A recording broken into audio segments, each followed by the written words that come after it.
Hello बच्चों, तो आप सभी का हमारे इस YouTube चैनल मिशन 2 पे आप लोगों का बहुत बहुत स्वागत है। तो बच्चों, आज हम क्लास 9th का विज्ञान का model paper weekly test model paper set 1 को करने जा रहे हैं और ये मॉडल पेपर आपके टेस्ट के लिए बहुत ही ज़्यादा इंपॉर्टेंट है। तो आप इस वीडियो को शुरू से लेकर अंत तक ज़रूर देखना और अपने सभी साथियों को शेयर ज़रूर कर देना। तो चलिए फिर शुरू करते हैं विज्ञान के इस मॉडल पेपर सेट 1 में जितने भी महत्वपूर्ण सवाल दिए गए सभी सवालों को हम लोग एक एक करके देखते हैं। देखिए, इसका जो सबसे पहला क्वेश्चन है काफ़ी इंपॉर्टेंट है। परमाणु के नाभिक की खोज किसने किया? ठीक है, तो परमाणु कहते हैं किसको बच्चों? तो पदार्थ के जो सबसे छोटी इकाई होती है उसको हम लोग परमाणु कहते हैं। और परमाणु का जो बीज होता है ना, नाभिक, उसका खोज किसने किया ये पूछ रहा है। तो ऑप्शन है यहाँ पे ई गोल्डस्टीन, रदरफोर्ड, चैडविक या इनमें से कोई नहीं। ठीक है, तो परमाणु का जो नाभिक का खोज किया था ये रदरफोर्ड किए थे। ठीक है, ऑप्शन नंबर 20 का बिल्कुल राइट हो जाएगा। रदरफोर्ड का पूरा नाम जो है बच्चों, ठीक है, अर्नेस्ट रदरफोर्ड। ठीक है, क्या नाम है? Ernest Rutherford. ठीक है, चलिए आगे बढ़ते हैं हम लोग दूसरे नंबर क्वेश्चन में। दूसरा नंबर जो क्वेश्चन है आपका, केनाल किरणें किसका किरण पुंज है? ठीक है, तो केनाल किरणें जो बच्चों ये प्रोटॉन का किरण पुंज है। ऑप्शन नंबर ए इसका बिल्कुल राइट हो जाएगा। बढ़ते हैं तीसरे नंबर सवाल में। परमाणु के नाभिक में निम्नांकित में कौन से कण उपस्थित होते हैं? ठीक है, प्रोटॉन, इलेक्ट्रॉन एवं प्रोटॉन, प्रोटॉन एवं न्यूट्रॉन, इलेक्ट्रॉन एवं न्यूट्रॉन। ठीक है, तो पदार्थ की सबसे छोटी इकाई क्या होती है? परमाणु। और परमाणु का संरचना कैसे होता है वो समझ लो पहले। ठीक है, बीच में होता है नाभिक। क्या होता है बीच में? नाभिक। उसके चारों साइड बच्चों बहुत सारे सेल होते हैं। ठीक है, बहुत सारे क्या होते हैं? सेल होते हैं। ठीक है, और सभी सेल का अलग अलग नाम है, जैसे कि इसका नाम है आपका के, इसका एल, इसका एम। ठीक है, और एक और सेल अगर आप कर दे तो एन। ठीक है, तो जितने भी होते हैं ये सभी का अलग अलग नाम है। और बीच में क्या होता है? तो बीच में नाभिक होता है। और नाभिक में क्या उपस्थित होता है बच्चों? तो नाभिक में जो उपस्थित होता है वो होता है प्रोटॉन और न्यूट्रॉन। ठीक है, याद रखना, प्रोटॉन और न्यूट्रॉन होते हैं। ठीक है, ऑप्शन नंबर सी इसका बिल्कुल राइट हो जाएगा। ठीक है, और एक और होता है इलेक्ट्रॉन। ठीक है, इलेक्ट्रॉन जो होता है बच्चों ये जो नाभिक है, नाभिक के चारों साइड जो सेल होते हैं उसमें वो घूमते रहता है। ठीक है, चलिए बढ़ते हैं हम लोग अगले सवाल में। परमाणु का नाभिक होता है, तो परमाणु का जो नाभिक होता है बच्चों ये कैसा होता है? तो ये धनावेशित होता है। ठीक है, क्योंकि परमाणु के नाभिक में क्या क्या होते हैं? तो प्रोटॉन और न्यूट्रॉन होता है। ठीक है, जिसमें प्रोटॉन होता है जो बच्चों ये प्लस में होता है। ठीक है, किस में होता है? प्लस में। ये इसलिए परमाणु का नाभिक क्या होता है? धनावेशित होता है। आगे बढ़ते हैं हम लोग तीसरा नंबर सवाल में। इलेक्ट्रॉन का आविष्कार किसने किया? ठीक है, तो इलेक्ट्रॉन, अभी हम सभी चीजों को बताएंगे, इलेक्ट्रॉन, प्रोटॉन और न्यूट्रॉन। ठीक है, चूंकि ये परमाणु के मूलभूत कण है तीनों। ठीक है, और तीनों को खोज किसने किया आप लोग को अच्छे से याद रखना है। ठीक है, तो सबसे पहले हम लोग देखते हैं इलेक्ट्रॉन का आविष्कार किसने किया। तो इलेक्ट्रॉन का जो आविष्कार किया बच्चों ये जे थॉमसन। ठीक है, ऑप्शन नंबर सी का बिल्कुल राइट हो जाएगा। ठीक है, इलेक्ट्रॉन का जो आविष्कार किया ये जे थॉमसन किया। ठीक है, और इलेक्ट्रॉन जो होता है बच्चों ये माइनस में होता है। किस में होता है? माइनस में, आप याद रखेंगे। ठीक है, चलिए आगे बढ़ते हैं हम लोग नेक्स्ट। प्रोटॉन का आविष्कार किसने किया? तो प्रोटॉन का आविष्कार जो किया था बच्चों ये कौन किया था? तो गोल्डस्टीन। ठीक है, ऑप्शन नंबर 20 का बिल्कुल राइट हो जाएगा। और प्रोटॉन जो होता है बच्चों ये किस आवेश में होता है? ये तो धन आवेश होता है। ठीक है, इलेक्ट्रॉन किस में होता है? इलेक्ट्रॉन माइनस में। ठीक है, माइनस आवेश होता है, और प्रोटॉन में प्लस आवेश होता है ना। और एक और होता है न्यूट्रॉन। ठीक है, न्यूट्रॉन जो होता है या ना ये ना माइनस होता है ना प्लस होता है। ठीक है, ये क्या होता है? उदासीन होता है। ठीक है, चलिए आगे बढ़ते हैं हम लोग नेक्स्ट में। न्यूट्रॉन की खोज किसने किया? ठीक है, तो न्यूट्रॉन का जो खोज किया था बच्चों, ठीक है, ये जो किया था जे चैडविक। ठीक है, जे चैडविक, ऑप्शन नंबर ए इसका बिल्कुल राइट हो जाएगा। ठीक है, और इसका न्यूट्रॉन का जो आवेश होता है क्या होता है? इसमें कोई आवेश होता ही नहीं है। ठीक है, तो याद रखना। ठीक है, प्रोटॉन में क्या कैसा होता है? धन आवेशित होते हैं, और इलेक्ट्रॉन कैसा होता है? ऋण आवेशित होता है, माइनस में होता है। लेकिन जो न्यूट्रॉन होता है बच्चों ये ना धन होता है ना ऋण होता है, यानी कि जीरो। ठीक है, याद रखना इस चीज़ को। ठीक है, आगे भी आप लोगों को सवाल आएगा। बढ़ते हैं अगले सवाल में। कैथोड से निकलने वाले ऋण आवेशित कणों को क्या कहते हैं? तो कैथोड से निकलने वाले ऋण आवेशित, ऋण किस में होता है बच्चों? तो ऋण इलेक्ट्रॉन में होता है, इसलिए इसका आंसर क्या होगा? इलेक्ट्रॉन। तो कैथोड से निकलने वाले ऋण आवेशित कण को क्या कहते हैं, तो इलेक्ट्रॉन कहते हैं। ऑप्शन नंबर ए का बिल्कुल राइट हो जाएगा। ठीक है, आगे देखते हैं हम लोग, कैथोड किरणों पर आवेश की प्रकृति होता है। तो कैथोड किरणों के आवेश पर जो प्रकृति होता है बच्चों, ये होता है ऋण। ठीक है, ऑप्शन नंबर 20 का बिल्कुल राइट हो जाएगा। नेक्स्ट देखिए, कैथोड किरणें का प्रवाह कैसा होता है, तो ये इलेक्ट्रॉनों के, प्रोटॉनों के, न्यूट्रॉनों के या फिर परमाणुओं के। तो कैथोड का किरणें जो होता है बच्चों, इलेक्ट्रॉनों का प्रवाह होता है। किसका प्रवाह, इलेक्ट्रॉनों का। ऑप्शन नंबर ए का बिल्कुल राइट हो जाएगा।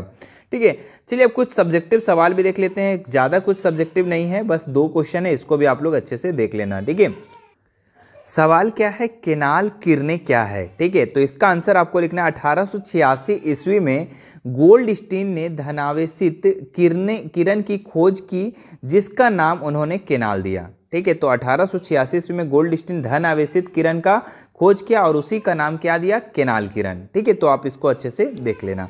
बढ़ते हैं हम लोग अगले सवाल में, परमाणु उदासीन है। ठीक है, इस तथ्य को टॉमसन के मॉडल के आधार पर स्पष्ट करें। तो 1899 में टॉमसन ने प्रस्तावित किया कि परमाणु एक धनात्मक क्षेत्र से बना है। ठीक है, परमाणु किस क्षेत्र से बना है, तो धनात्मक क्षेत्र से बना है, जिसमें ऋणात्मक कण इलेक्ट्रॉन यहाँ बिखरे हुए हैं। ठीक है, दूसरा नंबर देखिए, परमाणु के धनात्मक और ऋणात्मक आवेश एक दूसरे को संतुलित अथवा काट देते हैं। तो परमाणु के धनात्मक और ऋणात्मक आवेश क्या करते हैं, एक दूसरे को काट देते, संतुलित कर देते हैं, इसीलिए परमाणु क्या है, उदासीन है। ठीक है, क्योंकि परमाणु में क्या होता है, धन भी होता है और ऋण भी होता है, इसीलिए एक दूसरे को क्या करते हैं, संतुलित कर देते हैं। इसीलिए तो सर टॉमसन ने क्या बोले कि ये उदासीन है। ठीक है, तो ये भी आप लोग अच्छे से देख लेंगे। अब बढ़ते हम लोग कुछ एक्स्ट्रा प्रैक्टिस क्वेश्चन की तरफ। ठीक है, ताकि आपका टेस्ट अच्छा जाए। ठीक है, आपका प्रैक्टिस हो सके, आपके वीकली टेस्ट के साथ साथ फाइनल का भी तैयारी हो सके। ठीक है, इसलिए हमने हर बार हर मॉडल पेपर में आप लोग को एक्स्ट्रा प्रैक्टिस क्वेश्चन करवाते हैं। ठीक है, चलो देखते हैं, काफ़ी इंपॉर्टेंट है। इलेक्ट्रॉन का सापेक्ष आवेश होता है। तो इलेक्ट्रॉन आप लोगों को हम क्या बताएं, इलेक्ट्रॉन जो होता है वो क्या किस में होता है, प्लस में या माइनस में, तो इलेक्ट्रॉन होता है माइनस में। किस में होता है, माइनस में। ठीक है, तो -1 इसका ऑप्शन नंबर 20 का बिल्कुल राइट हो जाएगा। ठीक है, प्रोटॉन का सापेक्ष आवेश है। तो प्रोटॉन किस में बताए थे, प्रोटॉन प्लस में, प्रोटॉन प्लस में, प्रोटॉन प्लस में, ये बार बार याद रखना। ठीक है, प्रोटॉन प्लस में, इलेक्ट्रॉन माइनस में, न्यूट्रॉन का कुछ हो नहीं। ठीक है, 0 में। ठीक है, तो याद रखना। तो यहाँ पे क्या पूछ रहा है, प्रोटॉन का सापेक्ष आवेश क्या है, तो ये प्लस में है। ठीक है, +1। आगे देखते हैं हम लोग, न्यूट्रॉन का सापेक्ष आवेश, न्यूट्रॉन कुछ नहीं। ठीक है, 0। ऑप्शन नंबर 30 का बिल्कुल राइट हो जाएगा। आगे देखते हैं हम लोग, हाइड्रोजन परमाणु में कौन सा कण नहीं होता है। ठीक है, तो हाइड्रोजन परमाणु में बच्चों न्यूट्रॉन जो होता है ये होता ही नहीं है। ठीक है, याद रखना। ऑप्शन नंबर 30 का बिल्कुल राइट हो जाएगा। बहुत ज़्यादा इंपॉर्टेंट सवाल है ये। ठीक है, कि हाइड्रोजन जो परमाणु है ना, इसमें न्यूट्रॉन कण नहीं होता है। ठीक है, आगे देखते हैं लोग, के कोष में इलेक्ट्रॉनों की अधिकतम संख्या होती है। इसको समझने से पहले बच्चों आप लोग एक चीज़ समझ लो कि बीच में क्या होता है। देखो, परमाणु का संरचना को समझना जरूरी है। ठीक है, बीच में होता है नाभिक। क्या होता है, नाभिक। उसके साइड साइड क्या होते हैं, सेल होते हैं। ठीक है, और सभी सेल का अलग अलग नाम होता है। ठीक है, जैसे कि एक सेल का नाम के है, तो दूसरा सेल एल, और तीसरा M और चौथा N। ठीक है, सभी सेल का क्या है, अलग अलग नाम है। ठीक है, अब देखो, सभी सेल में कुछ पावर होता है, कैपेसिटी होता है कि वो कितने इलेक्ट्रॉन रख सकते हैं। जैसे कि K वाले घर में बच्चों सिर्फ का सिर्फ 2 ही इलेक्ट्रॉन रह सकते हैं। कितने इलेक्ट्रॉन, 2। ठीक है, L में तो 8, M में 18 और N में 32। ठीक है, तो आप इस चीज़ को याद रखना। K में कितना इलेक्ट्रॉन रह सकता है, तो 2। ठीक है, और L में 8 और M में 18 और N में 32। ठीक है, अब देखो यहाँ पे K इलेक्ट्रॉन में कितने इलेक्ट्रॉन में अधिकतम संख्या होती है, तो K में कितना होता है, 2। ठीक है, अभी हमने जस्ट बताया, तो ऑप्शन नंबर 20 का बिल्कुल राइट हो जाएगा। ठीक है, अभी आप लोग का L पूछेगा, M पूछेगा, तो आप लोग इसको अच्छा से स्क्रीनशॉट ले लो। ठीक है, नेक्स्ट देखते हैं हम लोग, परमाणु के दूसरे कोष L में अधिक से अधिक कितने इलेक्ट्रॉन रह सकते हैं। ठीक है, तो K में आपको 2 बताएं, L में कितना बताएं, 8 बताएं, M में आपको 18 बताएं और N में बताएं 32। ठीक है, तो यहाँ पे किसका पूछ रहा है, L का, तो L का कितना हो जाएगा, C 8। ठीक है, आगे देखते हैं नेक्स्ट सवाल। ठीक है, परमाणु के तीसरे कोष M में अधिक से अधिक कितने इलेक्ट्रॉन रह सकते हैं। ठीक है, तो M में हमने कितना बताया, तो M में 18 बताया। ठीक है, तो ऑप्शन नंबर डी इसका बिल्कुल राइट हो जाएगा।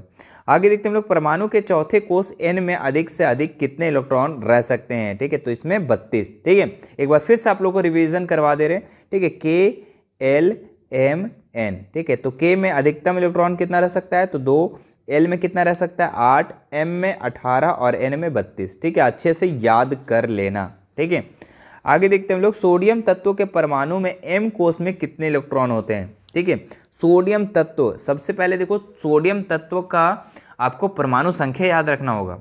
ठीक है, अभी हम परमाणु संख्या का आप लोग को चार्ट दिखाएंगे, आप लोग उसको याद कर लेना। ठीक है, काम आएगा। तो सोडियम तत्व के परमाणु संख्या कितना होता है, 11 होता है। कितना होता है, 11। ठीक है, और 11 को हम लोग किस टाइप से बांटेंगे, तो K घर कितना हमारा, K है, L है, M है और एक है N। ठीक है, तो सबसे पहले देखो 11 इलेक्ट्रॉन में K वाले घर में कितना रहेगा, 2 रहेगा। ठीक है, और L वाले घर में कितना रहेगा, तो L में 8 रहेगा। ठीक है, 8 2 10, एक अभी भी हमारे पास बचा हुआ है, तो M वाले घर में हम एक को भेज देंगे। ठीक है, तो यहाँ पे आप देखिए क्या पूछ रहा है, M कोष में कितने इलेक्ट्रॉन होते हैं सोडियम में, तो 1 इलेक्ट्रॉन होते हैं। ठीक है, आपको हम साफ साफ यहाँ पे आप लोग को पूरा अच्छे से समझा दिए। ठीक है, अगर यही सवाल आता है कि सोडियम तत्व के परमाणु में K कोष में कितने इलेक्ट्रॉन होते हैं, तो आप लिखते 2, L में होते कितना, तो 8 और M में अगर पूछ दिया तो 1 हो गया यहाँ पे। ठीक है, ध्यान रखना है कि जिस चीज़ का पूछेगा उसी का आप लोग को निकालना है। ठीक है, तो ऑप्शन नंबर ए इसका बिल्कुल राइट हो जाएगा। आगे देखते हैं हम लोग, यहाँ पे देखिए कुछ हम चार्ट एक दिखा रहे हैं। ठीक है, इस चार्ट को आप अच्छे से देख लो, आपके बुक में भी छपा होगा। ठीक है, यहाँ पे आप लोग को कम से कम 20 या 22 तक लिखा हुआ है, कम से कम आप लोग को 18 परमाणु संख्या तक आपको अच्छे से याद कर लेना है।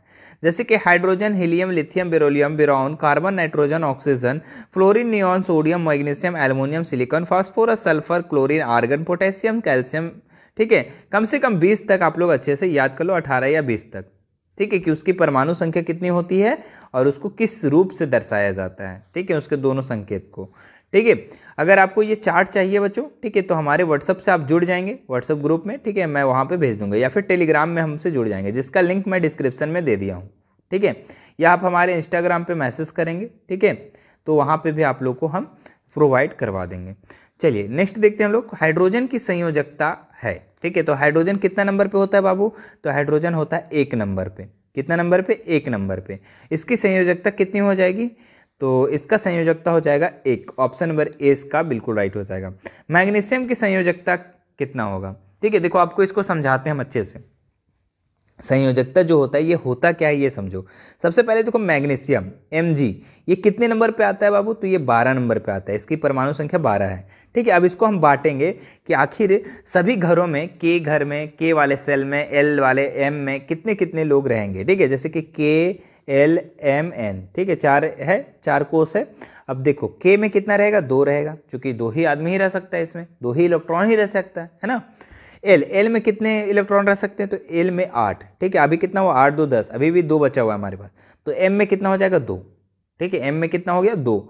और हर कोष, हर सेल ये चाहता है कि वो अपना घर पूरा फुलफिल रखे, वो खाली नहीं रखना चाहता है। अभी भी M के पास यहाँ 16 बचा हुआ है। ठीक है, तो यहाँ पे भरने के लिए अभी इसको बहुत ज़रूरत है। ठीक है, लेकिन बच्चों यहाँ पे आप इसका भरने के लिए बहुत ज़्यादा डिमांडेड है। ठीक है, लेकिन यहाँ पे 2 जो है ना, 2 किसी को दे सकता है, 16 किसी से मांग नहीं सकता है, लेकिन 2 किसी को दे सकता है। तो यही इस चीज़ का क्या हो जाएगा, संयोजकता हो जाएगा। और ये दे सकता है तो ये किस में संयोजकता होगा, प्लस में होगा। और जब लेने की बारी आएगा तो उस समय संयोजकता क्या होगी, माइनस में होगी। ठीक है, तो अब यहाँ पे इस मैग्नीशियम की संयोजकता कितना हो जाएगा, 2। ऑप्शन नंबर 20 का बिल्कुल राइट हो जाएगा। आगे देखते हैं एल्युमिनियम की संयोजकता है। ठीक है, तो एल्युमिनियम सबसे पहले देखो कि एल्युमिनियम कितना नंबर पे आता है, 13 पे। ठीक है, पहले घर में 2, दूसरे घर में 8 और तीसरा घर में कितना, तो तीसरा घर में 3 है ना। 8 10 2 और 8 10 और 3 13। तो 3 जो होगा बच्चों, इसका जो लास्ट वाला घर होगा वो उसका संयोजकता हो जाएगा। ऑप्शन नंबर सी इसका बिल्कुल राइट हो जाएगा। आगे देखते हैं हम लोग, सोडियम की बाहरी कक्षा में इलेक्ट्रॉनों की संख्या कितनी होगी। तो सोडियम को हम लोग किससे लिखते हैं, Na से। कितने नंबर पे आता है, तो 11 नंबर पे आता है। ठीक है, आपको ऊपर में जो चार्ट बताएं वही आपका परमाणु संख्या वहीं से याद होगा। ठीक है, तो 11 नंबर है। और इसमें जो पहला घर है इसमें 2, दूसरा घर में आपका कितना हो जाएगा, 8 और तीसरा घर में कितना हो जाएगा, 1 हो जाएगा। ठीक है, तो इसमें क्या बोल रहे हैं, बाहरी कक्षा। तो बाहरी कक्षा इसमें क्या है, बाहरी कक्षा यहाँ पे ये वाला है, ठीक है, ये वाला है, और इसमें कितना इलेक्ट्रॉन लग रहा है बच्चों, तो एक, ऑप्शन नंबर ए इसका बिल्कुल राइट हो जाएगा। ठीक है, अब एक सवाल आप लोगों को हम होमवर्क के तौर पे दे रहे हैं, जो कि आप कमेंट करना है नीचे। ठीक है, ये सवाल आप लोग को इसी सेट के ऊपर में हम करवा दिए हैं। परमाणु के नाभिक में निम्नांकित में से कौन से कण उपस्थित होते हैं? ठीक है, तो परमाणु का जो नाभिक में होता है बच्चों, वो कौन से कण उपस्थित होते हैं? प्रोटॉन, न्यूट्रॉन, इलेक्ट्रॉन, या फिर इन दोनों, प्रोटॉन न्यूट्रॉन या फिर न्यूट्रॉन इलेक्ट्रॉन। ठीक है, आपके पास देखिए ऑप्शन है, कौन सा ऑप्शन सही होगा वो आप हमें नीचे ज़रूर कमेंट करके बताना। ठीक है, तो वीडियो कैसा लगा बच्चों? ठीक है, तो वीडियो को लाइक करेंगे, ठीक है, आपको अच्छा लगा तो, ठीक है, और एक प्यारा सा कमेंट ज़रूर कर देना आपको अच्छा लगा ये वीडियो। ठीक है, और इसी तरीके से आप लोगों को जिस तरीके से अभी सेट 1 मिला है, ठीक है, आपको सेट 2 भी चाहिए, ठीक है, तो हमें नीचे ज़रूर से ज़रूर कमेंट कर देना कि सेट 2 जल्दी लेकर आइए। ठीक है, और अगर आप वीडियो को बाद में देख रहे हैं तो सेट 2 भी हमारे चैनल पे अपलोडेड मिलेंगी, वहाँ से आप देख सकते हैं। ठीक है, और अगर आप हमसे बातें करना चाहते हैं, ठीक है, तो हमारा इंस्टाग्राम का लिंक डिस्क्रिप्शन में दिया हुआ है, टेलीग्राम का व्हाट्सअप ग्रुप, व्हाट्सअप चैनल, चारों सोशल मीडिया का लिंक मैं डिस्क्रिप्शन में डाल दिया हूँ, वहाँ से आप हमसे ऐड हो सकते हैं, फॉलो कर सकते हैं और बेझिझक कोई भी सवाल कर सकते हैं। बाकी आप लोग को जैसे अभी तैयारी करवाया जाए उसी तरीके से फाइनल का भी तैयारी करवाया जाएगा, तो चैनल पे बने रहना है। ठीक है, और चैनल के बारे में सभी को बताना है। ठीक है, कम से कम शेयर करो, कम से कम आप लोग 10-10 बच्चे को भी शेयर करोगे तो बहुत ही ज़्यादा हमारा हेल्प हो जाएगा। ठीक है, और नेक काम में देरी नहीं करना चाहिए ना। चलो फिर मिलते हैं नेक्स्ट वीडियो में। Thank you so much.